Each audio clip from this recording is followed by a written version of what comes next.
three defiant nations, long betrayed by empires, finally speak with one voice. Not a gun was fired, not a border was crossed. Yet on June 9th, 2025, Africa changed forever, not with war, but with a song. A new anthem echoed across Bamako, Ouagadougou, and Niamey. A hymn not just of hope, but of revolution. A hymn that said, "We are no longer fragments. We are one force, one soul, one destiny." This was the birth cry of something greater than alliance. It was the heartbeat of a new nation forming in the Sahel. Welcome to the story of Sahel Benkan. Welcome to the rise of the Confederation of the Sahel States. Before we dive in, make sure to like, subscribe, and hit the notification bell so you never miss an update from Pan-African Hub. And if this story moves you, don't forget to share it. It's time the world heard our voice. What happens when three defiant nations, long betrayed by empires, finally speak with one voice? Not a gun was fired, not a border was crossed. Yet on June 9th, 2025, Africa changed forever, not with war, but with a song. A new anthem echoed across Bamako, Ouagadougou, and Niamey. A hymn not just of hope, but of revolution. A hymn that said, "We are no longer fragments. We are one force, one soul, one destiny." This was the birth cry of something greater than alliance. It was the heartbeat of a new nation forming in the Sahel. Welcome to the story of Sahel Benkan. Welcome to the rise of the Confederation of the Sahel States. Note of Sahel Benkan echoed across the red earth of West Africa. The seeds of this moment had been buried deep under centuries of pain, resistance, and unyielding hope. To understand the power of this anthem, you must first understand what it stands against. The modern borders of Burkina Faso, Mali, and Niger were not drawn by the hands of their people, but carved by European empires with steel pens in smoky rooms in Berlin in 1885. The scramble for Africa, they called it, but what it really was a dissection. Tribes divided, cultures split, kingdoms shattered, the Mossi, the Songhai, the Fulani, the Tuareg. Ancient civilizations that once flourished along trade routes, riverbanks, and savannas were fragmented into colonies, given new names, foreign flags, and alien rulers. The French called it Afrique Occidentale Française, but the people called it bondage. They endured the whip and the tax. They gave up their gold and their sons. They were taught to forget their languages, their heroes, their songs. And when independence came in the 1960s, it was not full freedom. It was freedom on a leash. The CFA franc tied to Paris, military bases planted like flags of control, democracy manipulated through puppet regimes and secret deals. The Sahel was sovereign in name, but chained in practice. But the spirit of resistance never died. It lived in the music, in the griots, in the freedom fighters who whispered, "One day we will rise again." And in 2025, that whisper became a chorus. On May 11th, 2025, something historic happened, quietly, without international headlines. The culture ministers of Burkina Faso, Mali, and Niger gathered in Bamako, not to beg the IMF, not to receive instructions from former colonial powers, but to birth something sacred. A common anthem, not a military pact, not a trade deal, a song. Because they knew, before a people can march together, they must sing together. They called it Sahel Benkan, the Brotherhood of the Sahel. This was no ordinary agreement. This was a declaration of identity. Behind closed doors, poets, historians, musicians, and elders came together. They didn't write from politics. They wrote from pain, from memory, from the fire still burning in the bellies of their people. What emerged was not just lyrics. It was a collective cry. We have bled under many flags. Now we rise under one. It was the first step toward what had once been unimaginable, turning an alliance of crisis into a confederation of purpose. The world barely noticed, but inside, the Sahel, something had shifted. A curtain had been pulled back. And what stood behind it was destiny. It was a Monday like no other, June 9th, 2025, a date now etched in the soul of the Sahel. Across three capitals, Bamako, Ouagadougou, and Niamey, the morning sun rose over nations long battered by war, coups, and foreign interference. But on this day, no weapons fired, no soldiers marched in fear. Instead, people gathered, not to protest, but to witness. In Bamako, the heart of Mali, all eyes turned to Koulouba, the hilltop seat of power, where President Assimi Goïta stood beneath, a new flag that fluttered beside the Malian tricolour. The air was thick with anticipation. In Ouagadougou, thousands filled the Place de la Nation, where bronze statues of past heroes watched as schoolchildren in freshly ironed uniforms stood at attention, some clutching small drums, others gripping tightly folded flags. In Niamey, the heart of Niger pulsed with energy. The presidential square filled with elders in boubous, young mothers carrying infants, and soldiers in polished boots, eyes forward, backs straight, and at exactly the same hour, a hush fell. No car horns, no shouting, just silence. Then them, not the echo of a flag imposed by others. This was theirs. A chorus that stitched together Fulani, Tuareg, Songhai, Mossi, and Bambara, not through force, but through feeling.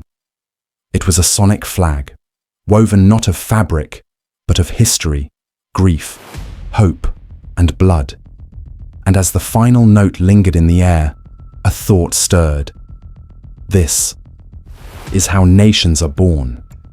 Not with treaties signed by distant diplomats, not with bombs dropped from foreign drones, but with a people standing shoulder to shoulder saying, "We are no longer fragments of fallen empires.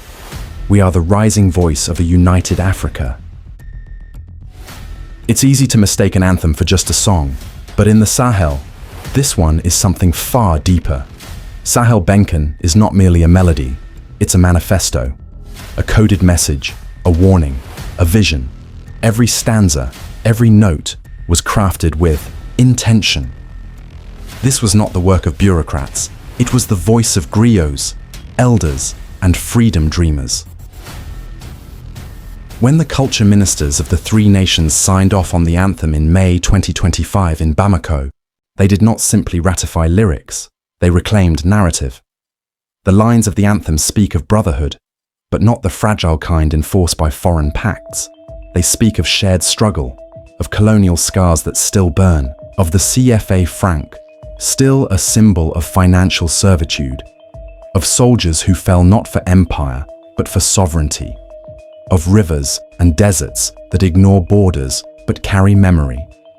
From the Niger to the Volta, from the dunes to the plains, our spirit flows unbroken, it proclaims. It's poetry, yes, but it's also protest, a soft rebellion disguised as song. The leaders know it, the people feel it, and the world is just beginning to hear it.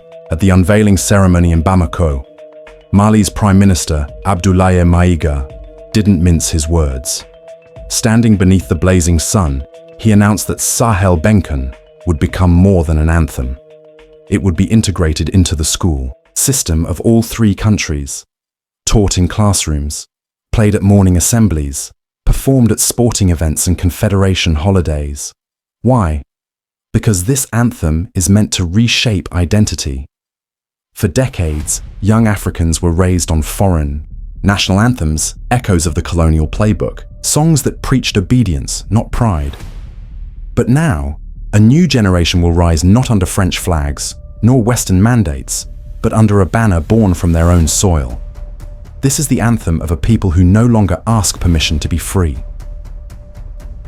It whispers to the youth, "You are the heirs of kingdoms, not colonies." It calls to the elders, "Your sacrifices were not in vain." It warns outsiders, "We are not divided tribes. We are a nation in the making." The anthem is doing what no speech, no constitution, no decree could ever do. It's making unity feel real. But make no mistake, Sahel Benkan isn't just about emotional solidarity. Behind the harmonies lies a political heartbeat. This anthem was the prelude to a merger, a symbol for what comes next. A single currency, a shared military command, and eventually a new Pan-African nation forged from the alliance of Mali, Burkina Faso, and Niger. A confederation that may one day stand as one republic, one people, one destiny, and it all began with a song. Every revolution sings a song, but every empire hears it as a threat.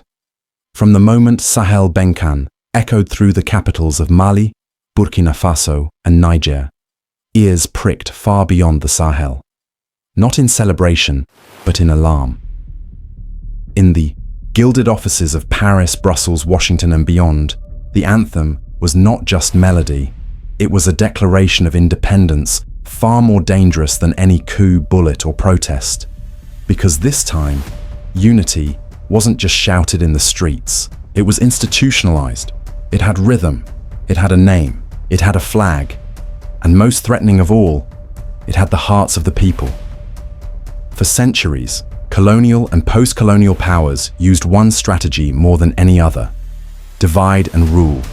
They sliced up lands. They sowed distrust between tribes. They sponsored puppet leaders to crush resistance. They offered aid with one hand and took sovereignty with the other. The strength of Africa was never its weakness. It was its potential for unity that terrified the outside world. Now, that nightmare is becoming real. The birth of the alliance of Sahel states and the unveiling of its anthem signals not just defiance, but construction. Something is being built, something new. And for old powers, that's a threat. Because what happens if three nations, rich in gold, uranium, oil, cotton, and courage, actually unite? What happens if they ditch the CFA franc, abandon foreign military presence, and begin trading in a new Pan-African currency? What happens if they train their own soldiers, write their own history books, build their own future? It would mean the end of dependency, the collapse of neo-colonial leverage, and the rise of a model that other African nations might follow. So make no mistake, the anthem may be beautiful, but it has awakened enemies. Foreign intelligence services have ramped up their presence across West Africa. Whispers of sabotage plots, funded opposition, and disinformation campaigns have begun to surface. Just weeks before the anthem's unveiling, so-called experts flooded the airwaves with warnings. AES is unstable. They're turning to autocracy. This is a threat to Western security, but let's call it what it is. Fear of a united Africa. Even within, not everyone welcomes the dream. There are elites, entrenched in old systems, addicted to foreign patronage, who view this unity as a threat to their personal power. They cry sovereignty in public and cash foreign checks in private.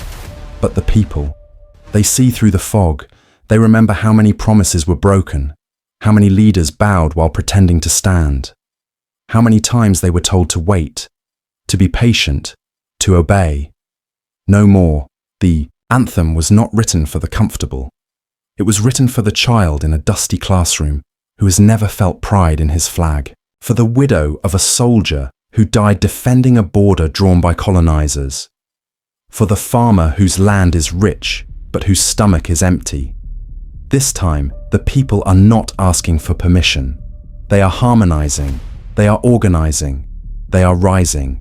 The world may see a song, but behind it lies a silent storm, and it's only just beginning. From whispers in the desert to lyrics carried by choirs, the birth of Sahel Benkan has set something in motion, something unstoppable. It is no longer just an anthem.